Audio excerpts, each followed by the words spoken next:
Sebelum kita memulai renungan pada pagi hari ini, marilah kita berdoa. Tuhan Allah Bapa yang bertata di kerajaan surga, terima kasih Tuhan atas berkat karunia-Mu pada hari ini. Sebentar kami akan mendengarkan firman-Mu, semoga firman-Mu selalu ada dalam hati kami dan kami bisa lakukan dalam kehidupan kami sehari-hari. Terima kasih Tuhan, dalam nama-Mu saja Tuhan Kristus, haleluya, amin. Suling 15 November 2022. Jangan menghakimi. Bacaan Alkitab Matius 7 ayat 1-5. Mengapakah engkau melihat selumbar di mata saudaramu, sedangkan balok di dalam matamu tidak engkau ketahui? Matius 7 ayat 3.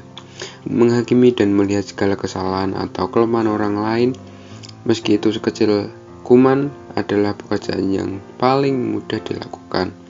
Sedangkan yang paling sulit adalah melihat kesalahan diri sendiri meski kesalahan itu begitu besar. Dalam teks bacaan kita hari ini, Tuhan Yesus sedang menyoroti hal menghakimi. Hal menghakimi dianalogikan sebagai orang mampu melihat selumbar pada orang lain sementara mata sendiri tertutup oleh balok. Karena itu, ungkapan jangan menghakimi yang dimaksud dalam bagian ini bukan berarti kita tidak boleh menegur kesalahan orang lain, mengkritik orang lain. Jangan menghakimi bukan berarti kita tidak perlu peduli dengan kesalahan orang lain, seolah-olah itu adalah privasi orang lain dan bukan urusan kita. Sudah pasti Tuhan Yesus tidak menghendaki kita untuk menjadi orang yang seperti itu. Poin yang diajarkan oleh Tuhan Yesus sebenarnya adalah agar kita tidak mencari-cari kesalahan orang atau kelemahan orang lain. Sebaliknya, dahulukan untuk melihat kepada diri sendiri dan sadarilah siapa kita di depan Tuhan. Selain itu, dalam mengkritik, kita harus memeriksa apakah diri kita memiliki tujuan atau motif yang salah dalam hati.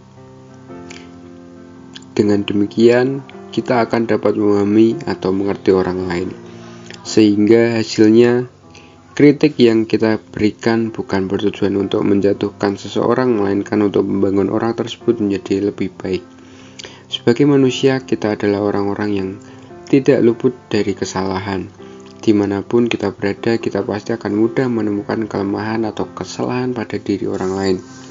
Jika ada saudara kita yang lemah dan jatuh, maka ini adalah kesempatan bagi kita untuk menunjukkan kasih, memperlihatkan, menolong, dan menguatkan dia, bukan malah menjadi hakim atas hidupnya.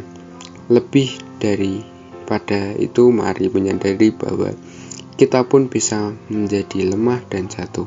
Karena itu, kita juga perlu berjaga-jaga, hidup benar, dan selalu introspeksi diri sehingga kita tidak dihakimi oleh manusia dan terlebih lagi oleh Tuhan. Saat kita menghakimi sesama, kita kehilangan kesempatan untuk memaafkan dan mengasihi mereka. Pokok doa, berdoa untuk pemimpin BPN, GGBI, pemimpin Banumas, pemimpin YBI, YRSBI, agar terus diberi hikmat dan kemampuan untuk melayani mengembangkan pelayanan baptis di Indonesia.